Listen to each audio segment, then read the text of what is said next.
Saa 6 kamili za usiku, mlango mkubwa wa chuma ulifunguliwa kwa nguvu, ukatoa sauti ya kutisha iliyoamsha mbwa waliolala jirani.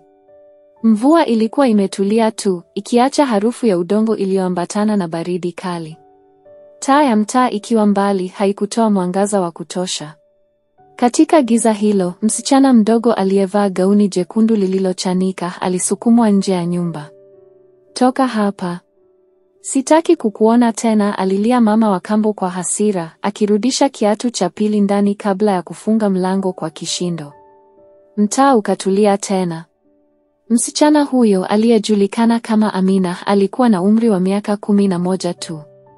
Alitetemeka kwa baridi, machozi yakitiririka mashavuni mwake. Mikono yake midogo ilikumbatia begi la plastiki lililokuwa na nguo chache za zamani na picha ya baba na mama yake waliofariki kwa ajali ya gari. Hakujua aende wapi, lakini alijua moja, hakukuwa na pa kurudi tena. Amina alikuwa ameishi na mama wa kambo kwa miaka 2 tangu baba yake alipoaga dunia kutokana na ajali ya gari.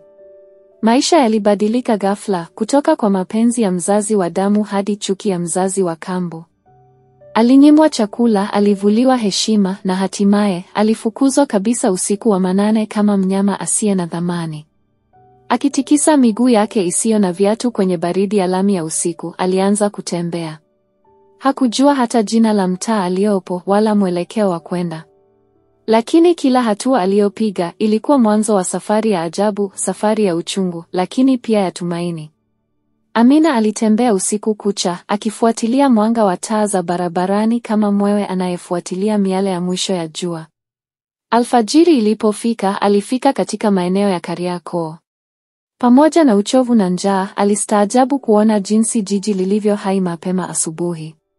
Machinga walikuwa wakipanga bidhaa, magari ya mizigo yakiteremsha bidhaa, na kelele za watu zikaanza kujaza hewa. Aliishia kwenye soko la Buguruni, akijilaza karibu na kibanda cha matunda. Wauzaji walimwangalia kwa mashaka, lakini hakuna aliyemtoa. Alilala juu ya katoni iliyokuwa imetelekezwa na mfanyabiashara mmoja, akiwa amejifunika na kaniki la zamani alilolipata jalalani. Usiku wake wa pili mjini ulikuwa wa mateso. Hakulala.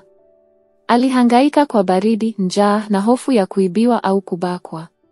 Lakini usiku ule ulimfundisha jambo moja: kila siku mpya ni nafasi ya kupigania uhai. Kila siku ilikuwa vita. Alijifunza kuomba chakula, kusaidia mama lishe kubeba vyombo, au kuosha sahani kwa kubadilishana na ugali na maharage. Alijifunza kuwa mji unaweza kuwa adui au rafiki, kutegemea moyo wako na ujasiri. Kwa uangalifu, aliepuka vishawishi vya watoto wengine waliokuwa wakivuta gundi au kujiingiza kwenye wizi. Wakati mwingine aliketi pembeni ya barabara akiwatazama watoto wa shule wakienda darasani. Macho yake yalijaa huzuni, lakini moyoni alijiambia, siku moja nitavaa sare tena. Siku ya 8 Amina alikutana na mzee Rashid, mkusanyaji wa makopo ambaye alikuwa na roho ya huruma. Alimkaribisha kwa maneno matamu, akimuita binti yangu.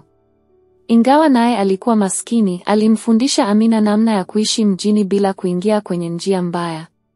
Alimpa mahali pa kulala, kibanda kidogo kilichotengenezwa kwa maboksi karibu na dampo la Ilala. Kupitia kwake, Amina alikutana na watoto wengine wa mtaani: Rehema, Bakari na Kombo. Walikuwa familia isiyo rasmi. Walishirikiana chakula, walicheka pamoja na kulia pamoja. Waliishi kwenye jengo la zamani lililoachwa karibu na kituo cha mabasi, wakiwa wanalala kwa mzunguko ili kila mmoja awe salama. Walijifunza kusaidiana hata katika hali ngumu. Walijificha kwenye maegesho ya mabasi mvua ikinyesha, walikimbilia masaluni ya mitaani kuomba maji ya kuoga, na mara nyingine walienda msikitini au kanisani kusikiliza mahubiri ya matumaini. Kwa pamoja waliunda ulimwengu wao wa kipekee katikati ya jiji lenye kelele na giza. Katika marafiki hao, Amina alipata dada wa kweli kwa mara ya kwanza, Rehema. Alikuwa binti mwenye umri wa miaka 13, mcheshi lakini mwenye majeraha ya maisha. Alimweleza Amina jinsi alivyoachwa na mama yake kwenye stendi ya basi akiwa na miaka 7. Walikumbatiana, wakilia kimya kimya usiku, kila mmoja akielewa uchungu wa mwenzake. Siku ya 44, Amina alikutana na mwanamke mmoja aliyekuwa akigawa chakula kwa watoto wa mtaani. Alijulikana kama Bi Clara kutoka taasisi ya Tuale Foundation.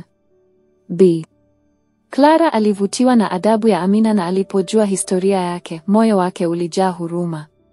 Alianza kumtembelea kila wiki, akimletea chakula, sabuni na nguo. Walizungumza kwa muda mrefu. Amina alimweleza ndoto yake ya kurudi shule. Baada ya taratibu za kisheria, Bi Clara alipeleka ombi kwa ustawi wa jamii. Wiki 2 baadaye, Amina alipelekwa katika kituo cha watoto waliotelekezwa. Kituo kilikuwa safi, chenye vitanda vya joto, chakula cha kutosha na zaidi ya yote, darasa na vitabu. Amina alianza kujifunza tena kusoma, kuandika na kuota makubwa. Walimu walimpenda kwa bidii yake. Alikuwa akifika darasani kabla ya wote na alijifunza kwa haraka. Alishiriki katika michezo, mashindano ya uchoraji na tamasha za watoto. Moyo wake ulianza kupona taratibu. Alijifunza msamaha, upendo na matumaini.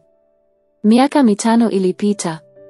Amina sasa alikuwa na miaka 16, akiwa mwanafunzi bora katika shule ya sekondari ya wasichana ya mjini. Alivalia sare yake kwa fahari, macho yake yakiwa na mwanga wa matumaini. Alishinda mashindano ya uandishi wa insha ya kitaifa na makala yake kuhusu watoto wa mtaani ilipelekwa kwenye redio ya taifa. Bi Clara, ambaye sasa alimchukulia kama mama, alikuwepo kila hatua ya safari yake. Wale marafiki wa zamani, Rehema, Bakari na Kombo, nao walikuwa sehemu ya maisha yake, wakiwa wamepata nafasi tofauti kupitia msaada wa taasisi. Rehema aliendelea na mafunzo ya ushonaji, akifungua duka lake la mitindo. Bakari alijiunga na shule ya ufundi, huku Kombo akielekea kwenye muziki, akipiga ngoma kwenye matukio ya kijamii. Marafiki hao 4 waliapa kuwa siku moja watafungua kituo chao cha kusaidia watoto wa mitaani. Amina hakusahau alikotoka. Alianzisha mradi mdogo kwa jina la Njia Yangu, akishirikiana na kituo cha watoto, kuwasaidia watoto waliotelekezwa kupata nafasi ya pili. Alisema, siku moja nilitembea siku 100 kwa miguu, lakini ndoto yangu ilinitembezea maisha yangu yote. Na kwa hiyo, hadithi ya Amina haikuishia kwenye baridi ya usiku ule wa manane. Ilikuwa tu mwanzo wa safari ya msichana mdogo aliyeamua kupambana na maisha kwa nguvu ya upendo, ujasiri na tumaini lisilokufa.